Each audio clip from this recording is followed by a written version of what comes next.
Thanks for joining the SG Child Show today. I am excited to have this conversation about parenting. You know, there's always so much I think that we can help on so many different levels of people's journeys in parenting because, boy, it is a long journey. And for some of us that, have our forever children at home, it's going to be something we're going to be practicing for our entire lives. And for those of you who are joining us today, I'm so excited to introduce my guest, Sue Donnellan.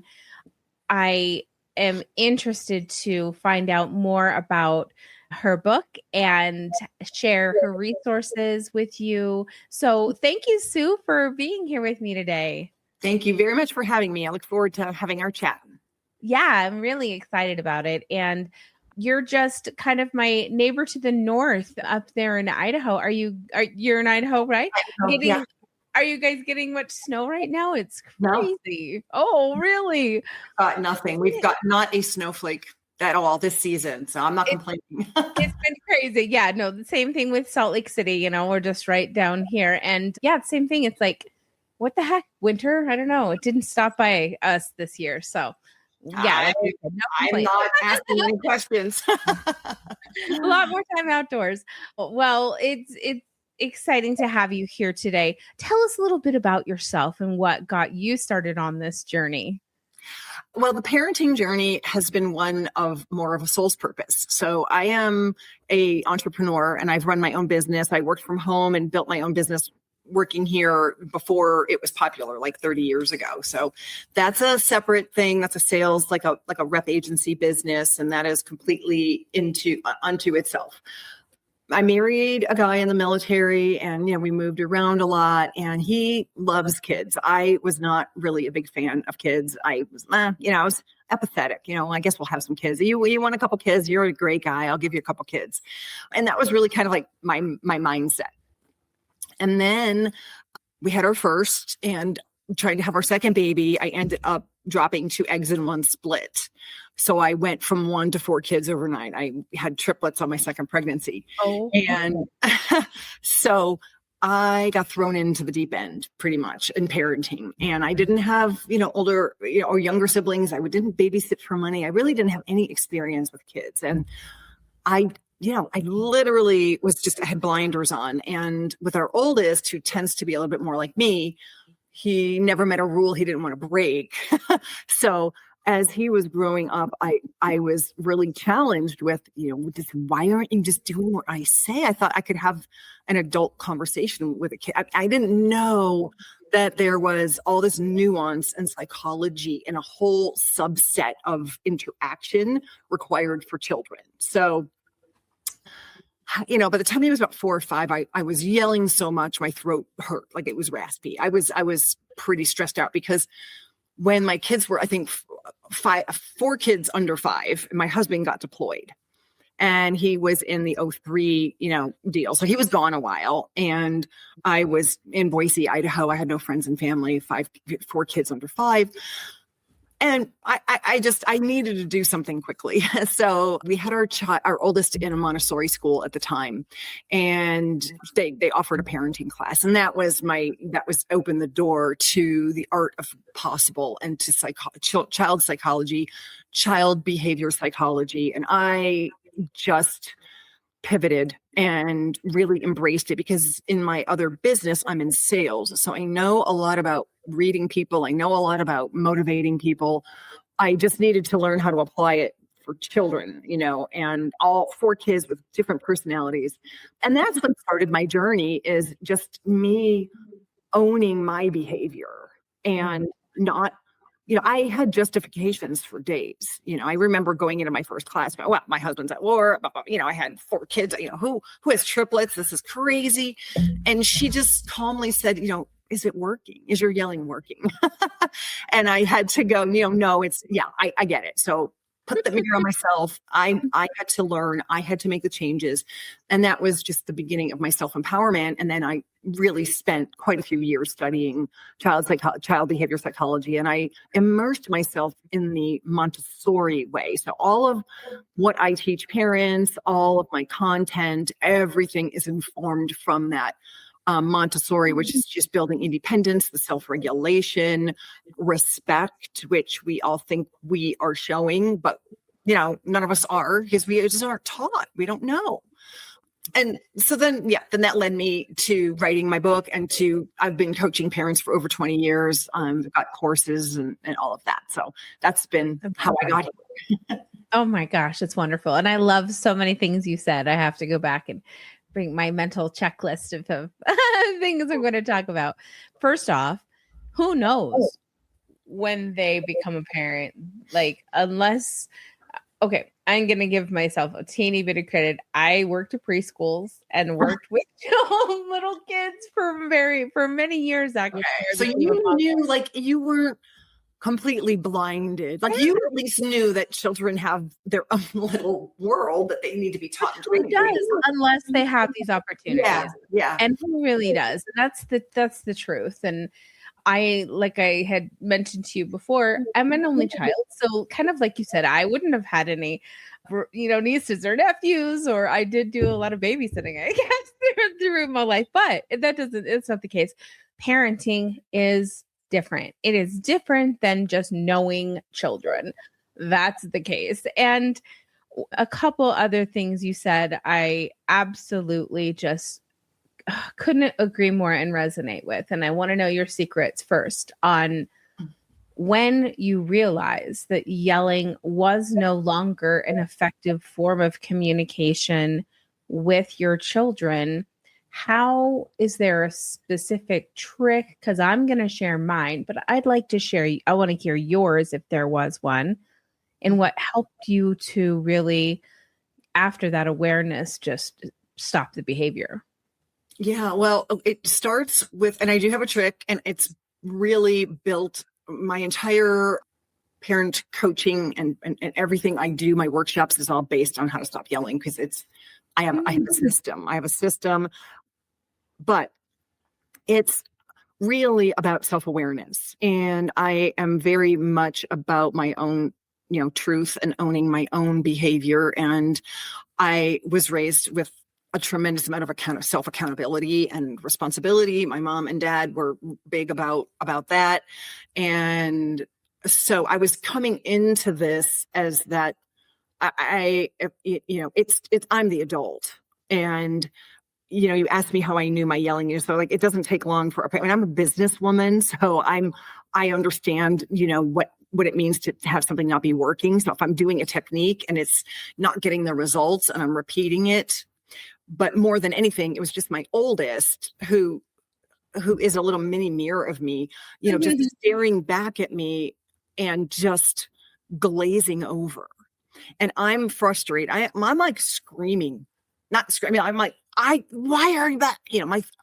I was just so tense and stressed, and just him, just self-empowered, looking at me like, I don't even, you're not moving the needle, lady. You're right? You're not doing, I don't hear you, Yeah. And and the stakes were becoming higher because the triplets were like 3.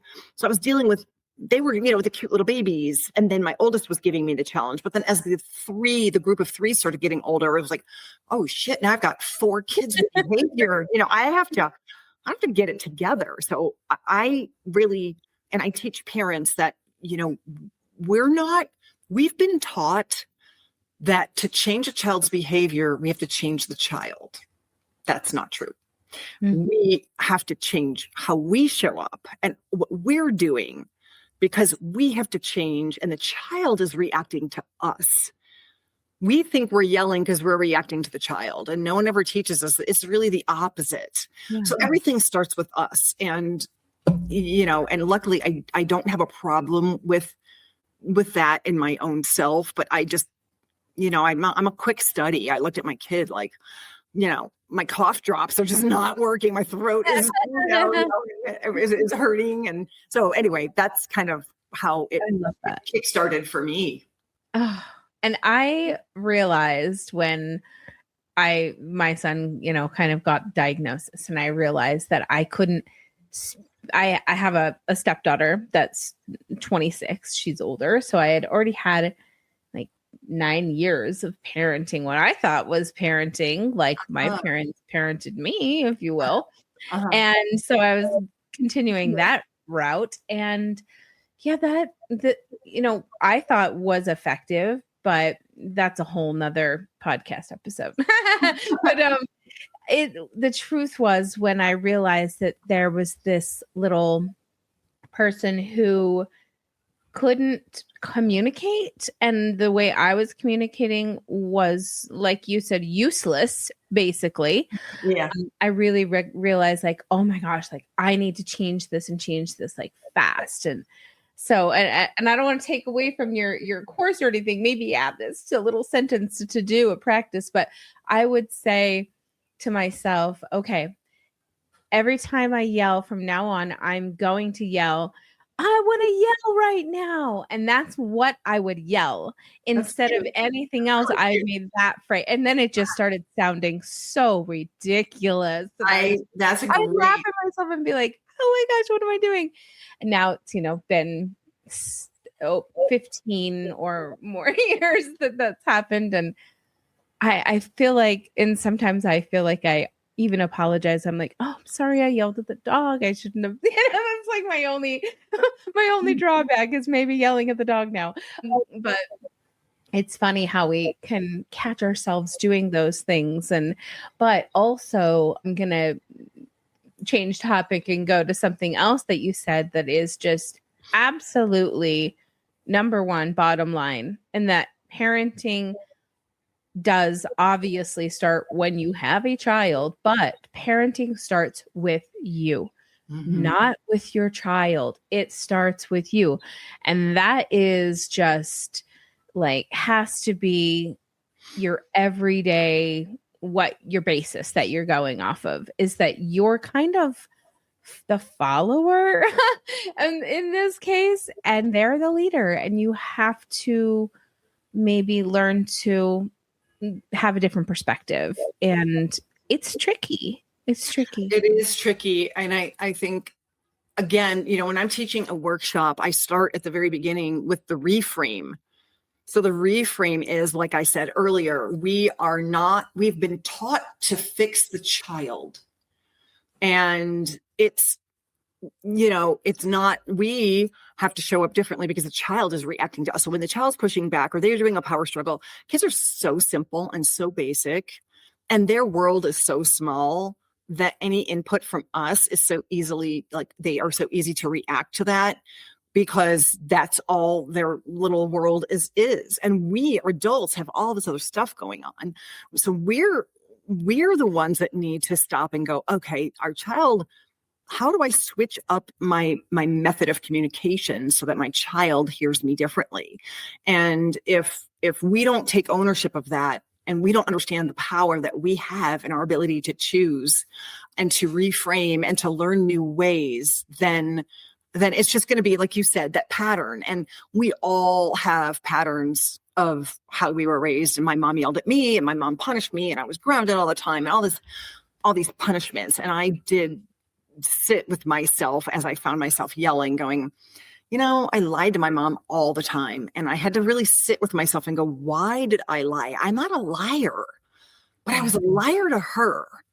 And I realized that lying is about control. Yeah. And, the yelling and that they're putting that onto the kids, their only recourse and the only control they have is to manipulate the situation by telling you what you want to hear, or, it manifests into a variety of other bad behaviors that I am responsible for stopping because I have to respond differently. And, that was, now it's one thing to know that. So we can say that as a statement, but then I still was left with, okay, great, I own it, but what the hell am I supposed to do next? I didn't know what else to do. Okay, great, I'll be a punching bag. I'll own my stuff. But then I'm like, okay, what do I do? How do I fix this? Yeah. I just remember feeling that urgency of, okay, I know I'm yelling, but I don't know what else to do.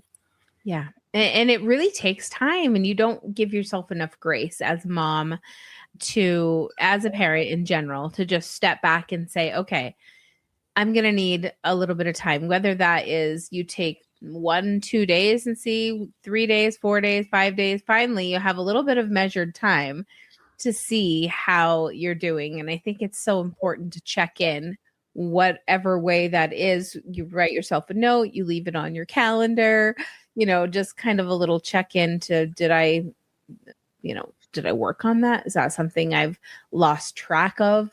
Because we get so busy and sometimes we make commitments that we don't keep to ourselves. And I think that having a little kind of reminder checklist is always a good way to get ourselves back on track, at least for me. I love that. I'm big about mantras, and like we talked about earlier about what's going to resonate for certain people, and not everybody is going to, find wisdom in what everyone is saying. But I'm big about mantras. And so if I read a quote or I have something that really talks to me and I know that it's reaching me and it's going to create movement and action for me, then I'm going, then I'm big about the mantras. And you're right, I'll leave myself a little sticky note or whatever. Yeah, it's always good to have that self check in and make sure. And I think it's important that we check in with where, out of course, reasonable timeframes or kids' ages, check in with how they're doing. How do you feel like this is going? How's our communication going? I feel like that my relationships, when I see the difference between with the oldest, we aren't even on talking terms. It's been a year or longer.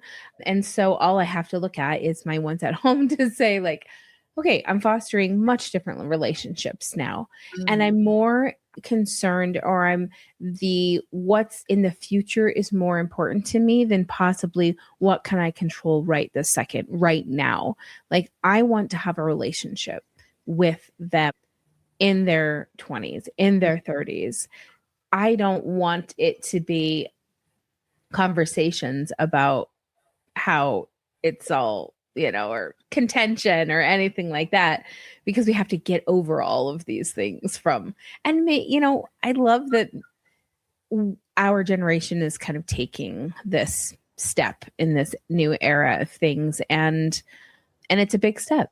It's a big step. And it's, yeah. It is. And it makes a difference. And the fact that that intention is there is, all that matters. That's the little seed that starts the growth toward intentionally saying, this is how I want my relationship to be. This is the connection that I want to have. And I do spend a bit of time with parents reminding them of their leadership role in the family. And we sometimes forget that, our kids are adults in training. And that was a reframe for me, that I'm like, if I don't teach this skill or this wisdom, then, who will? Yeah, exactly. And, it's really, I think, love that you said that too, because I haven't thought about this or said this in quite a long time, but isn't that the point? The point is that we want them to become independent adults.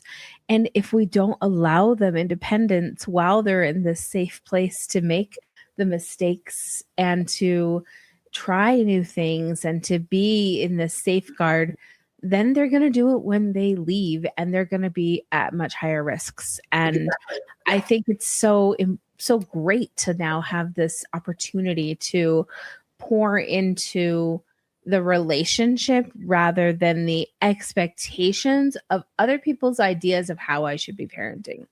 Whoa. Oh yeah. No. We are in charge of the culture of our home.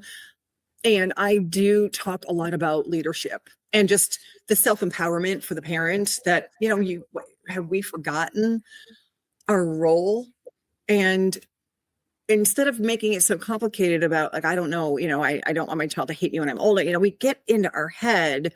Let's just back it up and understand that, my role is to treat this kid as an adult in training. So how can I structure every kind of conversation that is, addressing the age or phase that they're in, but injecting that, like, wisdom beyond years for them to be learning. We know so much as adults, and that's kind of it. We need to share that. Yeah. And, by the time the kid gets to be 11 or 12, if you haven't sort of poured that into them, then of course they don't want to hear it at that point. 11 or 12, you've lost your window to make that difference. I mean, yes and no. There's other tactics that you can use. But for the most part, with the younger kids, we really want to just reframe our role as parents as to understanding that every kind of, we have training conversations, or we have parenting conversations up front, or trainings, or, family meetings where we sit and we talk about, hey, here's what I'm thinking. What are you thinking? Let's come to a consensus. What, they have value in the home. They're being asked their opinion, their thoughts, and that's making a difference in the home. Those are all just things that just treat the kids with the respect that we were talking about earlier, as opposed to just being that parent that is dictating how it needs to be. Exactly. And you see so many that kids that are going through that situation where everything is just controlled, and it feels to me, and maybe it's just my empathetic soul, like so dampening. And so like one of my main rules I just had one kiddo that was in public school for not very long, but regardless, my one rule was never to send them into school upset. Never. Always have positive, outlook for what that day was going to look like for them. Mm-hmm. Because when you drive up and you just see, the kids in front of you that are getting berated or whatever, and you just see the panic, and that kiddo is just in survival all day long. Yeah. And then I look at mine and I'm like, oh, that's not the case. And I couldn't be happier about that. And what an opportunity and what a blessing I've been given to have this second chance, if you will, to make a different outcome. I hope, right? We're all hoping, because we don't know what the outcome's going to be ever. My husband has a great analogy for parenting, is that we are the bow and they are the arrow. And no matter how beautifully crafted the bow or the arrow are, when we release the bow or the arrow into the world, that trajectory can be changed by anything. And there's no amount of control the bow has over that anymore. So I think that that's important, that we, structure it as best we can and not make it wildly crazy, but that we also trust that, like you said, they are adults in training, and we want them to have the skills, whether it be communication skills, conflict resolution skills. I think that's one of the most important in our age group that we have in our family right now, is really teaching those conflict resolution skills. Mm-hmm. What is maybe some tips you have in that area for parents? Well, what I teach is about I call it kind of parenting in advance. And so it's structured up and looking at patterns in the day where you are tempted to yell, or where communication is breaking down, or, what I teach is structure and methods that are repeatable through every age and phase. So we're gonna back up what's happening. We're going to look at my day, and I'm going to say, where is my communication breaking down? So what pattern? How is it escalating? Why is he not listening? And I'll look at that. And then I will find a time, and I'll teach parents to find a time when there's no heightened emotion. We're not even talking about that subject. Maybe after dinner, and it happened in the morning, and now it's dinner time. Like, hey, I want to revisit this morning. It seemed like there was a disconnect. So having training conversations up front that are leadership driven, and we can start to talk about, I was wondering about, how if you heard my words, and if it was, and how do I reconfigure my approach so that, we're having a respectful conversation, but it's also us together, like I said, without heightened emotions.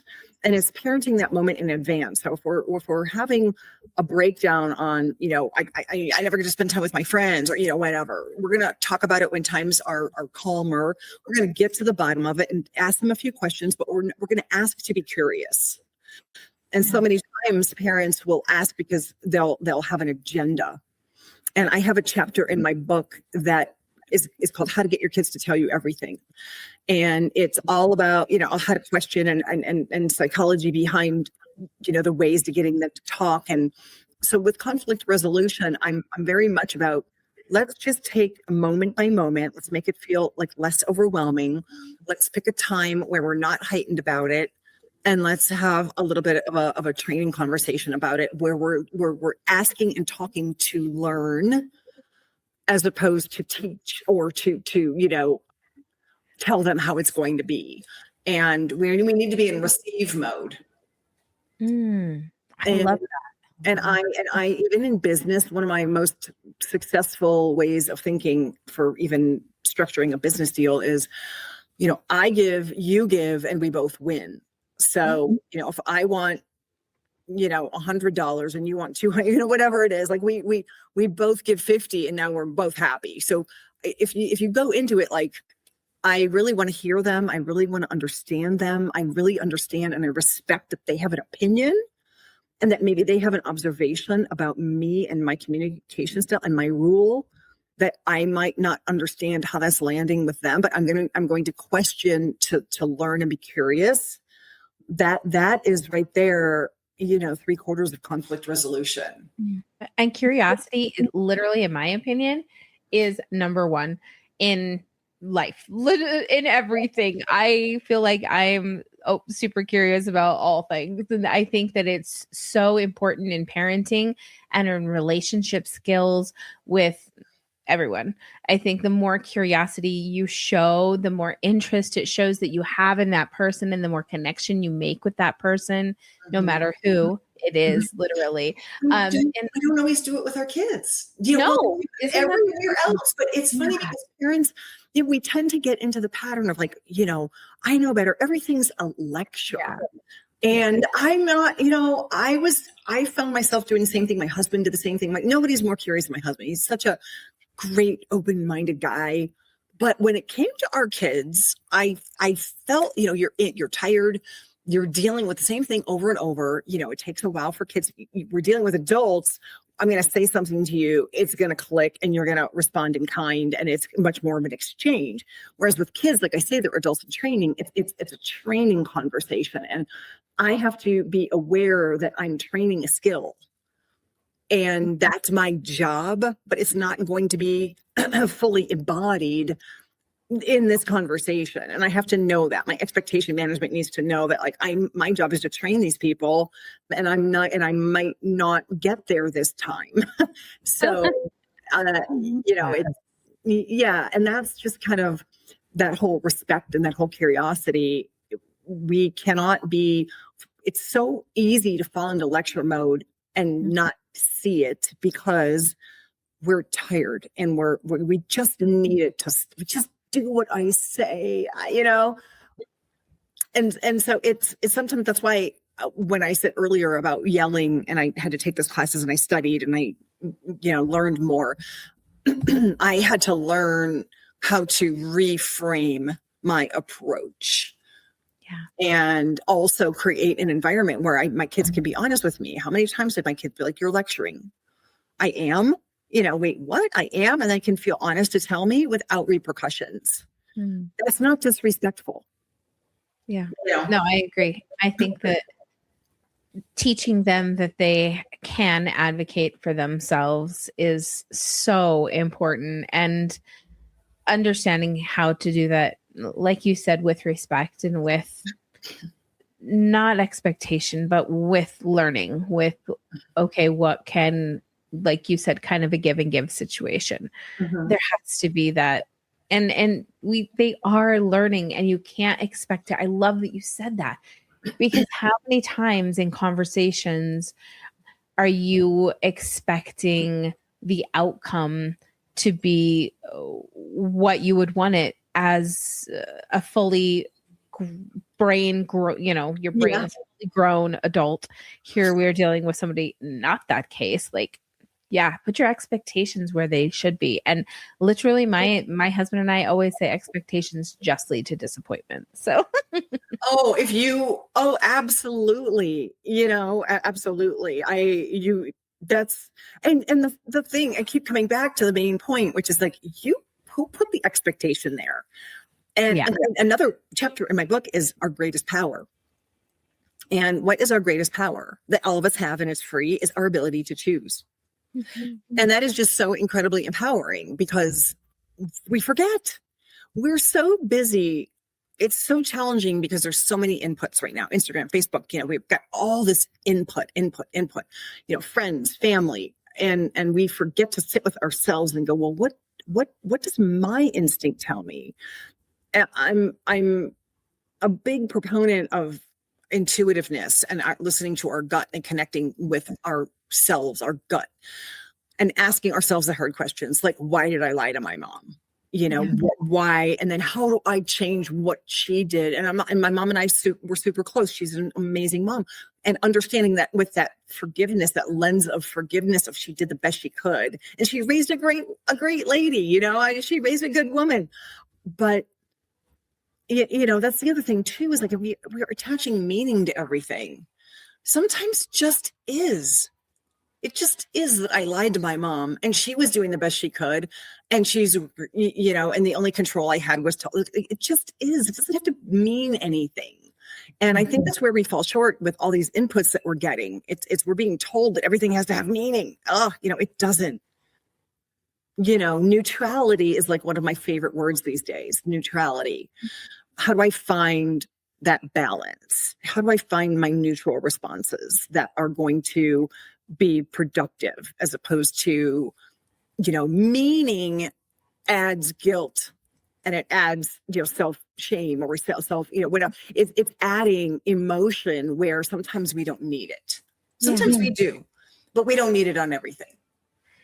That's so interesting you would say that too, because I would definitely say that I'm way more of a spontaneous person than not an intentful person. Like, I don't have intents for things, but as far as like my conversations are usually like free flowing, and I don't have this agenda that I'm working on to get somewhere or anything like that. I just want to curious, right? In the conversation where I'm just curious and I'm just open to I love that you said being open to receiving, because I think it's something that people may not understand even what that means in being open to receiving.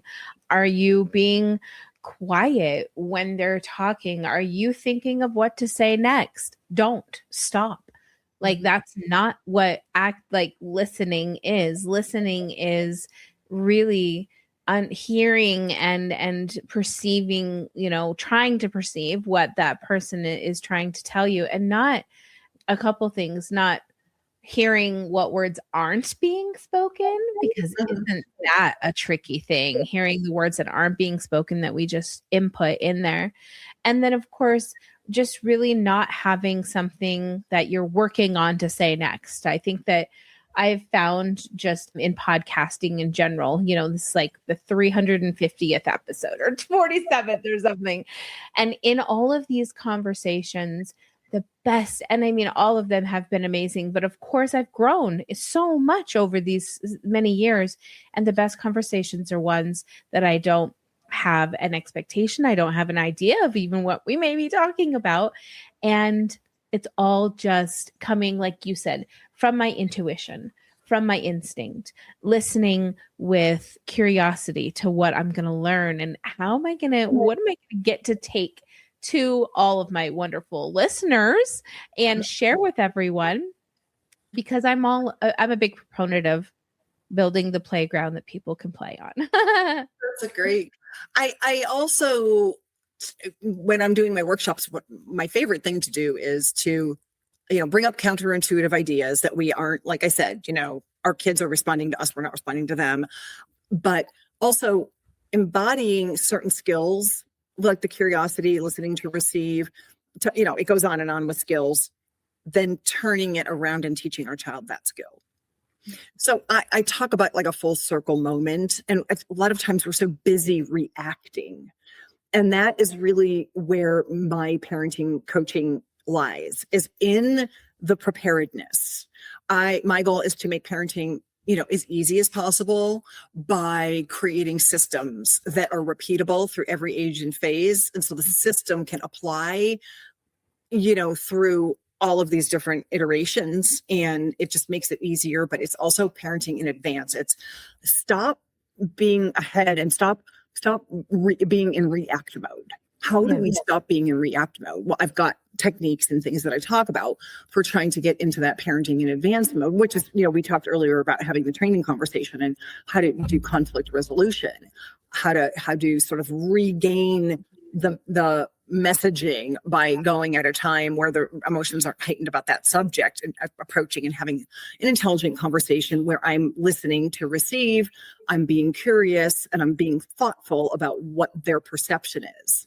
And I might not change their perception because respect dictates that I'm listening, and I might go, okay, you know what? He didn't really catch what I was saying. I'm going to, it's layered. Parenting is layered. It's not one conversation. So I'm going to hear it. I'm going to hear him. And then I'm going to say, okay, you know what? I might need to, he didn't catch that there. I'm going to try another way. And where's the breakdown in communication? Because again, I'm the adult and I'm the leader of the culture of the home. So I'm the one responsible for going, that isn't landing. Or it landed, but he's choosing something else. And that's okay, because he's got a safety net in our home and our environment to be able to make choices within boundaries. So I'm just going to sit back and watch it unfold. And that is so hard. That's the intentional detachment, which is why I named my book what I named it. Parenting Without Giving Enough. It's like, that's the counterintuitive messaging of like, how do I go through the different ages and phases? And by the time they're, preteen, I need to start my intentional detachment. And how does that look? Mm-hmm. So my structures all have that built in as to how to start allowing choices and freedom within boundaries and all of that kind of stuff. What is your website so I can share that with everyone? It's askmomparenting.com. And it's also the same on my Facebook and my Instagram. Ask a mom or just ask mom? Ask Mom Parenting. Okay. Great. And I was there earlier. Mm-hmm. I just want to put that up there. Make sure I also have my own podcast I've just started, and that's on YouTube. I saw that. Congratulations. Thank you. So that's Ask Mom, the parenting podcast on YouTube and also in all streaming sites. And it should be capitalized. I understand. I'm sorry. I'm doing this quickly. So no, go look for it wherever you get podcasts. And of course, please check out her book. That is How to Tell Me that one too. I have that written in my brain. It's a lifelong Secrets to Parenting Without Giving. That's right. That's CK. Woo! Okay. And where's the book at? It's on Amazon. It's on Barnes & Noble and Apple Books and all of that too. But I have an audiobook as well that I did record. Oh, I love. How was that? Was that so much fun? It was fun, but a lot more daunting than it's hard. It's hard to read your content and sound, excited about it. And, and I had to drink a special tea because I was starting to get parched after like a chapter. Wow. Yeah. So it was fun though. And I felt very motivated that I wanted to read it myself. I wasn't going to farm that out, Yeah, absolutely. No, that's exciting. Oh, wow. It's been so nice to chat with you today, and our lives resonate in so many ways, and I'm excited to stay in touch. And thank you. Yeah, me too. I would love to. Each other. Yeah, you've got a lot of fun stuff that you're working on, and if there's any way to be involved, I would love to. Oh, I love that. Thank you so much. And it's such a great use of my time. Like I said, I'm here, and I really just needed to find something. We're back lack of better terms, meaningful, right? For myself to do. That's great. I mean, listen, I love it. Let's just embrace the fact that being a mom is very, very meaningful, and it's hard, but it is also, I think, super important to have something for yourself, whether it's a hobby, something to where you get to tell your kids, hey, mom's doing this, you go solve it, or they need to see us fulfilled, emotionally fulfilled, happy, and doing some type of skill or doing something that we love that makes us happy.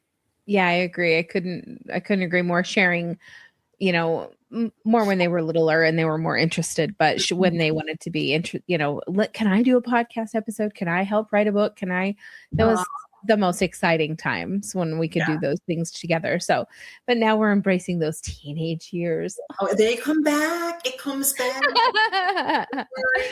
Send chocolate and everything. Let it all go. It all works out. Absolutely. I saw a really good social media post the other day. It was from a doctor, a guy that's probably in his 60s. And he had a photo of his family, beautiful kids, I don't know, 5 kids. And he said, and I'm going to ruin the punchline, but it was something about, how your kid is going to be okay. And here's how I know. And he had his family and he's like, yeah, this kid was doing this, and this. This kid was doing, it works out. You're good. Yeah. If you care and you're showing up. And teenage years are just unto their own. They really have a life of their own. So we just have to sometimes smile and wave. Okay. Exactly. I love that. Smile and wave. Yeah. Sue, thank you so much for your time today. It's been such a pleasure to talk to you. And I hope that everyone will please go and follow Ask Mom Parenting on social medias. Go check out Ask Mom Parenting podcast and make sure to go check out the book, Secrets to Parenting Without Giving Up. And I am so excited to also check out some of these steps and be able to share things in the future with you guys. So thank you all for listening. And thank you so much again, Sue, and we'll be in touch. Thank you, Sarah.